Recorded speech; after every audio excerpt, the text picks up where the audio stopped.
राधे राधे दोस्तों, कैसे हो आप सब। आज की कहानी है पाप। मम्मा, ये दादी माँ अपना सामान पैक कर कहाँ जा रही है?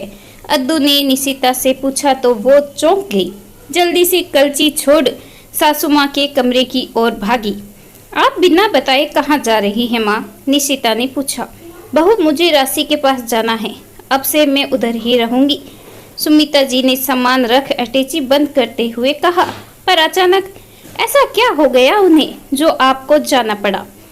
कुछ बताइए तो सही। ना कोई तीज, ना त्योहार, ना उनके घर कोई फंक्शन। फिर आप ऐसे बेटी के घर जाकर रहेंगी तो लोग क्या कहेंगे? और आपको तो सबसे पहले लोगों की ही परवाह रहती है। निशिता आश्चर्य में भरकर पूछी। तुम सही कह रही हो बहू, मैं आज तक यही कहती रही और इस बात को तुल भी देती रही।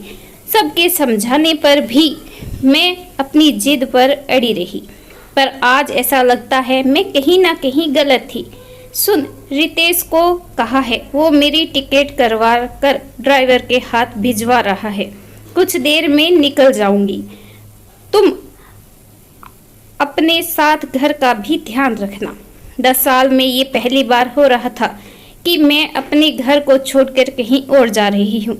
सुमिता जी एक लंबी सांस भरते हुए बोली।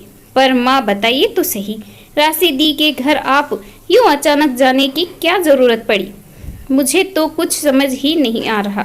निशिता हैरान परेशान हो बोली।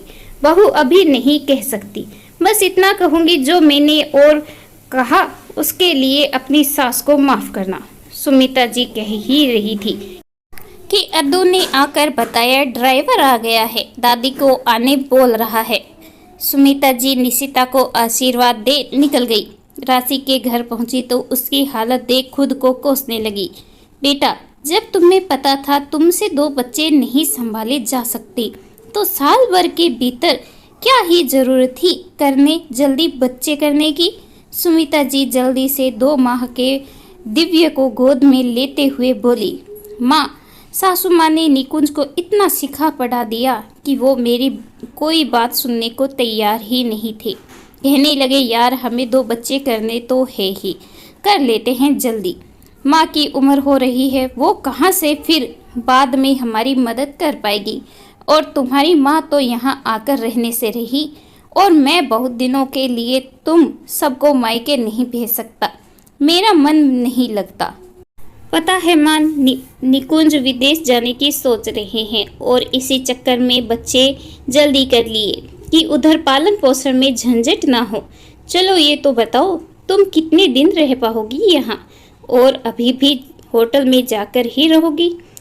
राशि ने सुमिता जी से पूछा। बेटा, मैं तो तेरे पास रहने आई हूँ इन बच्चों की खातिर, सुमिता जी ने कहा। तभी काम करने वाली लता चाय नाश्ता लेकर कमरे में आई और बोली, अच्छा किया अम्मा जी जो आप आ गई, नहीं तो राशि दीदी दिन पर दिन कमजोर होती जा रही है। खाने का सुध रहता नहीं, चलते चलते उन्हें चक्कर आ जाता था। अब मैं पूरे दिन तो घर में रहती नहीं जो सब कुछ संभाल सकूं। वो अम्मा तो परेशान होकर चली गई, कहती रही अब मुझसे नहीं संभाले जा रहे दोनों बच्चे, जाना हो तो मायके जाकर रह लो। तुम्हारी माँ तो यहाँ आने से रही।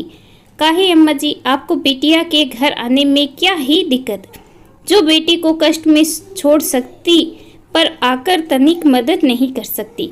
लता अपनी रोज बोले जा रही थी। बहुत समय से काम करने और विश्वासी होने की वजह से वो बिना कहे भी घर के हालात देखकर समझ जाती थी। जो लता रात के खाने की तैयारी कर ले, नहीं तो फिर तुझे देर हो जाएगी। राशि उसकी बकबक से माँ को परेशान देख बोली। तभी निशिता का फोन आ गया। हेलो माँ, ठीक से पहुँच गई? हाँ भाभी, माँ ठीक से आ गई। आप लोग सब कैसे हैं? उधर से राशि ने पूछा। हेलो राशि, हम सब ठीक है, तुम ठीक हो ना? और बच्चे? मम्मी जल्दी जल्दी में चली गई, कुछ बताया भी नहीं। अचानक से क्यों जाना पड़ा उन्हें? निशिता ने कहा। बस समझ लो पहली बार मेरी माँ को बेटी की समस्या समझ आ गई, इसीलिए वो बिना देरी किए यहाँ आ गई। राशि हंसते हुए बोली। तभी फोन सुमिता जी ने ले लिया और बोली, बहू, अगर तुम्हें कोई परेशानी हो अकेले में तो समधन जी को बुला लेना। सुमिता जी की बात सुन निशिता की आंखें आश्चर्य से फैल गई। निशिता सोच में डूब गई।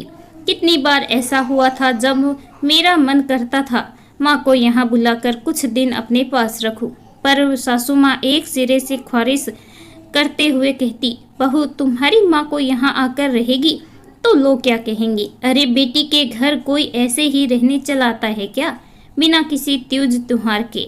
नाना, तुम्हें जाकर रहना है तो रहो मायके में, पर माँ को यहाँ मत बुलाना। और इन 10-12 सालों में निशिता की माँ बस किसी फंक्शन में शरीक होती और दूसरे दिन चली जाती थी।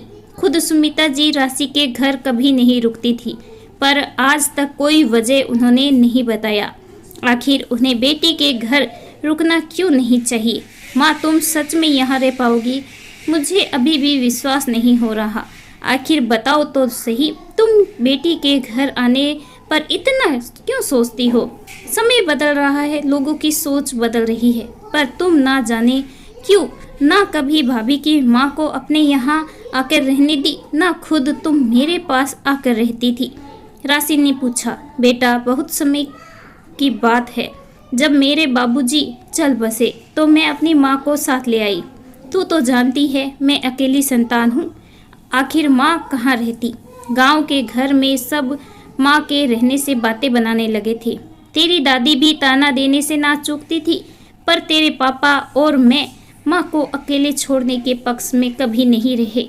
माँ कभी कभी गांव जाने की जिद करती तो मैं साथ लेकर जाती और उसे साथ ले आती थी।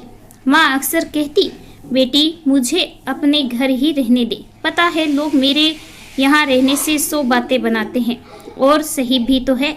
बेटी के घर कौन माँ बाप जाकर रहते हैं? तू तो बस मुझे गांव में छोड़ा। पता नहीं ये हुक थी या बाबूजी के जाने की गम में वो ज़्यादा दिन ना जी सकी।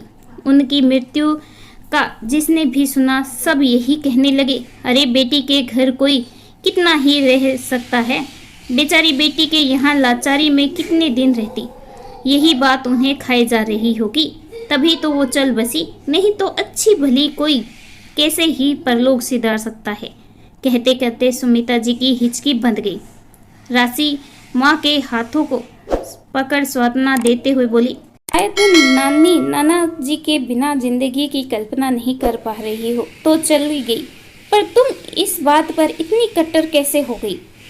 बेटा, तब से मुझे लगने लगा शायद बेटी के घर जाकर रहना सही नहीं होता, तभी तो लोग बातें बनाते हैं। फिर मेरी माँ शायद बेटी के यहाँ रहने की वजह से घुट घुट कर चल बसी।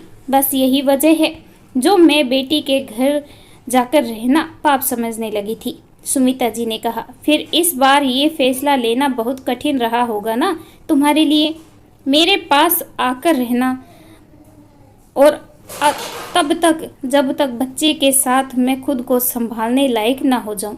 राशि ने पूछा।